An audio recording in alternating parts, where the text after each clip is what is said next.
네, 통계학에서 보면 그 가설이라는 이론을 우리가 공부를 할 때 이거를 통계학에서 학문적으로 공부를 하게 되면 뭐 귀무가설이라는 것이 있고 이걸 우리가 영가설이라고 하죠.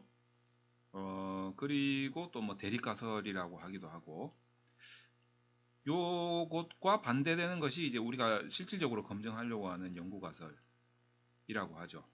자, 그래서 통계학에서는 귀무가설을 기각시킴으로 인해서 연구가설을 채택한다. 이제 이런 원리에 의해서 가설 검증을 하는 것이라고 설명을 하고 있습니다. 이제 그거는 이제 통계학에서의 어떤 그 합리성을 위해서 설명을 하는 것이고, 통계학을 전공하지 않은 비통계학자들이 자기 자신의 학문에 해당되는 연구 문제 또는 연구 가설을 검증하기 위해서 통계의 이 기법이죠. 통계의 기법을 이용해서 우리가 연구 문제 검증할 때는 너무 통계학적으로 해석을 하다 보면 이 뭐라고 해야 됩니까? 그 학문에서의 어떤 해석의 패턴이라든지 해석의 스타일이 너무 좀 이해하기 어렵게 되는 경향이 있습니다. 그래서 우리가 비통계학의 학문에서 통계학을 이용해서 그 학문에서 추구하고자 하는 학술적인 가치를 발견하고자 하는 연구에서 해석을 하기 위해서는 좀 원활하게 이해를 하기 위해서 우리가 스타일을 약간 바꿀 필요가 있습니다. 자, 그게 어떤 거냐면 연구 문제 위주로 채택을 하느냐 안 하느냐에 좀 포인트를 두고 너무 뭐 귀무가설을 기각시킴으로 인해서 연구가설 채택 이런 식으로 이제 해석을 하게 되면 소위 말해서 이해도가 좀 떨어져요. 헷갈린단 말이죠. 자, 그런 부분에 있어서 제가 좀 설명을 드리고 싶은 것이 이제 가설의 이 채택과 기각에 관한 문제입니다. 이 부분을 우리가 어떻게 접근을 해야 될 것인가에 대해서 좀 설명을 좀 드리려고 합니다. 우리가 이제 뭐 다양한 학문에서 통계학이 이용이 되고 있는데 이제 그 학문들에서 주로 자기 자신들이 이제 연구자들이 제시한 그 가설이 대부분 연구가설이라고 우리가 표현을 하잖아요. 누가 우리가 귀무가설을 제시해놓고 이거를 기각시킴으로 인해서 연구가설을 이런 식으로 연구가설을 제시하는 거 보신 적 있습니까? 그러니까 우리는 기본적으로 논문에서 가설을 제시한다라고 했을 때는 연구가설을 채택하는 거죠. 그리고 이제 연구가설이 채택되느냐, 연구가설을 제시해서 이 연구가설이 채택되느냐 여기에 이제 주로 관심을 가지고 있고 이 부분에 대해서 검증을 하는 것에 포인트를 두고 있는 거죠. 자, 그래서 이 연구가설이 보통 하나만 이렇게 떨렁 제시하는 경우는 뭐 극히 드뭅니다. 그래서 대부분 이제 여러 가지 가설이 제시가 되는데 이 가설들이 뭐 반드시 그런 건 아니지만 좀 인과관계 모형과 관련된 거, 특히 인과관계 모형과 관련된 이런 가설들은 약간 두 개로 이렇게 나눠질 수 있는 경향이 있습니다. 그래서 하나는 전제가설이라고 하고 이건 제가 만든 용어예요. 또 하나는 주가설이라고 하죠. 주가설. 그래서 전제가설들에 의해서 유추가 되어서 나오는 주가설. 다시 말해서 전제가설은 선행연구에서 이미 검증된 그 가설들을 말하는 것이고 이 선행연구에서 이미 검증된 이 전제 가설을 어떤 이제 뭐 연역적으로 추론을 하든 해서 유추가 되어서 나온 가설이 주가설이다. 주로 인과관계에서 말씀드리는 겁니다. 그래서 이제 보통 가설들이 이렇게 좀 나오는 경향들이 있어요. 뭐 반드시 100% 그런 건 아니지만 그래서 이제 이런 가설들이 나왔을 때 제가 논문을 상당히 많이 보는 입장에서 보면 재밌다 이런 느낌이 좀 듭니다. 재밌다. 요것 봐라 재밌는데 이런 이제 느낌이 좀 드는 거죠. 그 재밌다라는 게 뭐겠습니까? 뭐 좀 가치가 있다라는 거 아니겠어요? 그러니까 재미가 있으면 가치가 있는 거죠. 그래서 가설을 제시하는 스타일이 인과관계 모형에서는 이렇게 되었을 때, 아, 좀이 논문이 좀 가치가 있는 것 같고 재미있고 뭐 이런 느낌이 좀 들어요. 이거는 그냥 제 개인적인 느낌이니까 반드시 그렇다라고 말씀은 못 드리지만 제가 논문을 좀 많이 보는 입장에서 그런 느낌을 좀 받고 있습니다. 자, 그렇게 되면 이제 제가 날짜로 보면 어저께인가요? 그저께인가요? 이제 올렸던 그 결론에서 논문 결론에서 가설이 기각된 것을 어떻게 서술할 것인가와 관련된 강좌가 있는데 그 가설에서는 제가 이제 일반적으로 전제 가설은 아무래도 선행 연구에서 이미 검증된 것이니까 이게 기각되면 좀 이상하잖아요. 선행 연구와 배치되는 결과가 나오기 때문에 이것은 검증이 된 것이기 때문에 기각이 되면 안 되고 추가설은 유추에 의해서 나온 것이기 때문에 선행 연구에서는 검증한 바가 없어요. 뭐 똑같은 연구 대상에 똑같은 모델에 똑같은 시점에서 그 검증한 적이 없기 때문에 요거는 이제 검증이 되어도 되고 채택이 되어도 되고 기각이 되어도 된다. 제가 이제 이런 식으로 이제 설명을 드리면서 마무리를 했습니다. 근데 이 부분에 대해서 제가 좀 추후에 추가적으로 설명을 좀 더 드리겠다고 한 거죠. 그래서 이제 그 부분을 제가 지금 설명드리려고 하는 겁니다.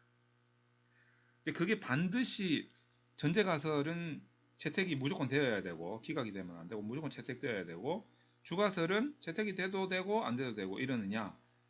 이게 이제 그건 아니라는 거죠. 이것도 이제 때에 따라서 다 다릅니다. 이제 경우에 따라서 케이스 바이 케이스인 거죠. 그거를 제가 이제 그 케이스 바이 케이스가 워낙 뭐 어떤 그 연구 모형에 따라서 좀 다르기 때문에 그리고 어떤 게 가치가 있느냐에 따라서 해석이 달라질 수 있기 때문에 이 부분을 어떤 케이스를 가지고 설명을 드리면 여러분들이 좀 이해가 빠를까 고민을 했습니다.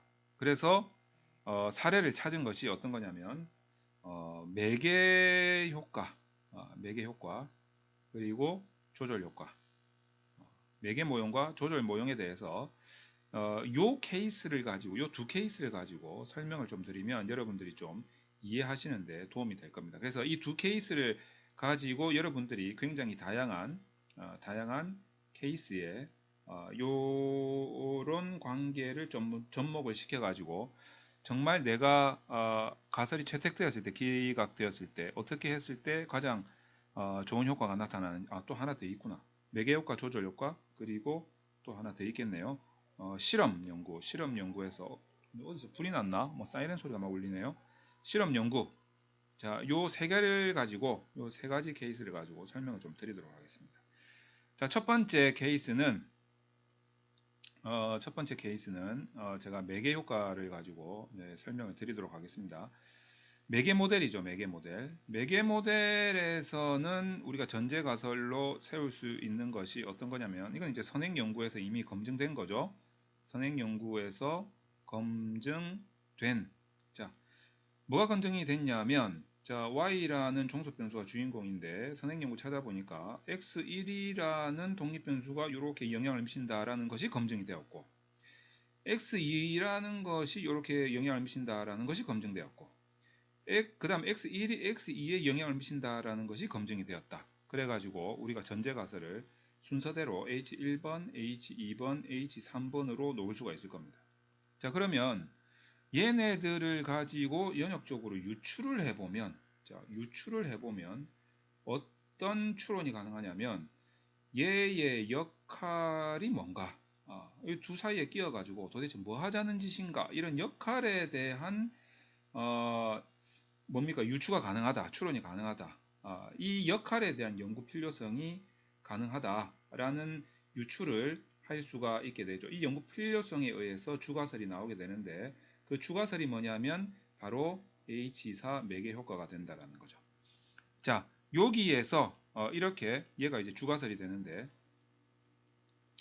자, 그러면 여러분들 가만히 생각해 보시면 자, H1번하고 H2번하고 H3번은 선행 연구에서 이미 검증되었던 경험이 있기 때문에 얘네들은 기본적으로는 나도 검증을 했을 때 채택이 되어야 되는 게 좋죠. 선행 연구에서 검증된 거니까. 자, 그런데 이제 얘가 결국에는 매개 역할을 하는 건데, 매개 효과인데, 이 매개 효과가 주가설인데 얘는 그러면 매개 효과가 있어도 되고 없어도 된다, 그런 말이냐 이거죠. 근데 여러분 생각해 보세요. 이게 만약에 매개 효과가 안 나온다면 이 연구의 핵심이 얘의 역할인데 얘의 역할이 없다라는 결론이 나는 그 서술을 내가 써야 되잖아요. 그러면 얘 역할도 없는 연구를 왜 했냐, 이제 이런 문제가 되는 거죠. 이게 만약에 기각이 되면 얘는 역할이 없구나 라는 거를 알게 되는 거죠. 사실 학술적 가치가 없는 건 아니에요. 그런데 그 역할도 없는 거를 굳이 그렇게 막 뭐 얘가 역할이 있는 것처럼 모델을 막 세워가지고 유출을 해가지고 얘에 대해서 역할도 없는 거를 갖다가 지금까지 왜 쇠가 빠지게 그렇게 검증을 하고 서술을 했냐, 요런 부분에 대해서 상당히 큰 비난을 받을 수가 있기 때문에 이 매개 효과에서 매개 역할이 없다라는 것은 좀 문제가 있죠. 예를 들어서 이중 매개인 경우에는 X3가 있는데, 이중 매개인 경우에는 얘는 채택인데 얘는 기각이다, 요런 거는 가치가 있을 수 있어요. 얘는 역할이 없고 얘는 역할이 있구나, 우리가 그걸 알 수 있다는 거죠. 근데 매개 모델에서 매개 변수가 딸랑 하나 있는데 얘가 기각이 된다, 그러면 이제 굉장히 논문이 좀 포인트가 없고 내가 이걸 왜 했나, 이제 이런 생각이 들기 때문에 이런 아주 이런 삼각형 모양의 단순 매개인 경우에는 매개 효과가 나와야겠죠. 안 나오면 좀 이상하니까 논문이. 그래서 나와야 되는데 여기에서 매개 효과에서는 이 매개의 논리가 있습니다. 매개 모형의 이론이 있는데, 이론에 보면 완전 매개가 있고 부분 매개가 있어요. 그 완전 매개, 부분 매개에서 부분 매개는 요 H1, 2, 3번이 다 채택되어야만 부분 매개가 되는 것이죠. 그러면 이제 전제가설이 다 채택이 되니까 문제가 없어요. 매개 효과도 나오니까 문제가 없죠. 근데 이제 완전 매개가 됐을 때는 전제가설에서 선행연구에서 이미 검증되었던 H1번이 기각이 되어야 완전 매개가 나옵니다. 그러면 좀 이상한 거죠. H1번은 선행연구에서 이미 검증된 건데 내 연구에서는 이게 기각이 돼버린다는 거죠. 이래도 되나? 전제가설인데 기각이 되면 어떡하지? 근데 얘가 기각이 되는 이유를 살펴봐야 돼요. X1이 혼자 들어갔을 때는 채택이었는데 X2가 개입을 했기 때문에 나타나는 현상으로서 H1이 기각이 된다. 따라서 H2가 그만큼 힘이 세다라는 말이겠죠. 얘의 역할이 더욱 돋보이게 되는 겁니다. 그러므로 얘의 역할에 내 연구가 주 포인트가 잡히기 때문에 얘가 개입되었을 때는 H1이 원래는 얘 혼자만 들어갔을 때는 채택이 되던 것이 기각이 될 수도 있다라는 굉장히 큰 변화를 알 수가 있게 되는 거죠. 이 변화가 뭐냐? 이 변화로 인해서, 얘가 기각되는 변화로 인해서 이 매개 변수의 역할이 굉장히 두드러지게 되는, 그렇기 때문에 학술적인 가치가, 선행 연구의 차별화가 생기는 그 부분이 연구에서 돋보이게 될 수 있다는 거죠. 그런 면에서 전제가설도 기각될 수 있다라는 점을 여러분들이 아셔야 된다는 겁니다. 내 주가설이 더 돋보이게 되는 효과가 나타나기 때문에 그때는 전제가설이 기각될 수 있다. 그게 이제 매개 모델 이론에서 나오는 건데, 이제 그런 부분에 있어서 기각이 될 수도 있고 채택이 될 수도 있고 이런 부분들이 조금 바뀔 수 있다는 것들이 여러분이 아셔야 됩니다. 자, 그 다음에 이제 조절 효과를 가지고 제가 설명을 좀 드려볼게요. 조절 효과는, 자, 두 번째 조절 효과죠. 자, 조절 효과는, 자, Y 선행 연구에서 Y라는 것에 얘가 주인공인데 X1이라는 게 영향을 미치고 있었어요. 이런 선행 연구가 있어요. 근데 X2도 영향을 미치고 있어요. 자, 근데 얘네들 둘 간의 관계에서는 뭐 별로 입증된 바도 별로 없는 것 같고 상식적으로 봤을 때 뭐 큰 관계가 없는 것 같다. 자, 그랬을 때 얘 상관도 좀 낮고, 그랬을 때 우리가 얘를 화살표를 이렇게 돌려가지고 이제 조절 효과를 보는 거죠. 그러면 얘하고 얘하고는 별로 관계가 없다라는 것이기 때문에 두 개가 한꺼번에 들어가도 얘는 얘대로 가설이 검증이 돼야 되고 얘는 얘대로 가설이 검증이 돼야 되는 거죠. 심지어는 얘를 섞어가지고 상호작용항을 만들어서 투입을 x1 곱하기 x2를 집어넣더라도 얘도 서로 독립적이니까 얘도 검증이 된다는 거죠. 다시 말해서 조절효과 모델에서는 조절효과가 나오는 게 연구의 목적에 맞기 때문에 조절효과는 당연히 얘가 이제 주가설이 되겠죠. 그리고 얘하고 얘가 전제 가설이 되겠죠. 조절 효과에서는 일단 주가설은 나와야 되겠죠. 전제 가설도 다 나와야 됩니다. 심지어는 얘를 섞어 놓은 것도 다 나와야 된다는 거죠. 그래서 이랬을 때 하나라도 기각이 되면 안 되는, 그러니까 모델에 따라서 조금 다르게 해석될 수가 있다는 거죠. 조절 효과는 하나도 기각이 되면 안 돼요. 다 독립적으로 영향을 다 미쳐야 된다는 논리이기 때문에. 자, 그 다음에 이제 H4번 같은, 아니죠, H4번이 아니고 이제 그 뭡니까, 세 번째 뭡니까, 실험 연구. 요 때는 이제 진실험을 말하는 겁니다. 진실험인 경우에는 우리가 이제 여기에 실험 집단이 있고 여기에 통제 집단이 있죠.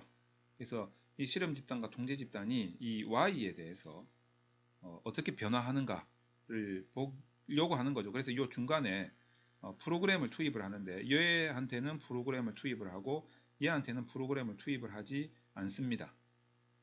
근데 이제 이 Y에 대해서 투입하기 전이 있고 투입한 후가 있겠죠. 그래서 투입하기 전에는 이 Y의 점수가 두 집단 간 차이를 보겠죠. 그래서 차이가 Y에 대해서 투입하기 전이니까 없어야 되겠죠. 얘는 우리가 지금 차이가 있다라는 것을 연구가설로 본다면, 연구가설이 기각되어야, 다시 말해서 이제 규모가설이 채택되는 이제 이런 논리인데, 연구가설이 기각되어야 두 집단 간의 동질성이 확보가 됩니다. 그래서 이걸 우리가 동질성 검사라고 하죠. 다시 말해서 동질성 검사는 기각되어야 된다는 거. 하지만 두 집단 간의 프로그램 투입 후에는 차이가 나야 되죠. 이때는 이 연구가설이 채택이 돼야 되겠죠. 이건 이제 독립표본일 때의 문제고, 그 다음에 이제 대응표본일 때의 문제는, 자, 실험 집단의 전후 간에는 차이가 나야겠죠. 연구가설이 채택이 돼야 되겠죠. 하지만 통제 집단의 전후에 대해서는 차이가 안 나야 되겠죠. 그래서 기각이 돼야 되는. 어쩔 경우에는 채택이 돼야 되고, 어쩔 경우에는 기각이 되는. 이런 부분들을 여러분이 잘 아셔야 됩니다. 그래서 가설이 우리가 이제 논문에서는 통계학에서는 규모가설을 좀 포인트를 잡고 있지만, 논문에서는 연구가설을 포인트를 잡을 수밖에 없죠. 이해를 빠르게 하기 위해서. 그럼 이제 이 연구가설이 채택되느냐 기각되느냐의 문제가 굉장히 중요한데, 그게 기본적으로는 전제가설은 선행연구에서 다 채택되었던 검증된 경험이 있기 때문에 기본적으로는 다 채택되는 게 맞고, 주가설은 선행연구에서 검증한 바가 없죠. 내가 유추해서 만든 가설이니까. 그러니까 기각이 돼도 안 돼도 괜찮단 말이죠.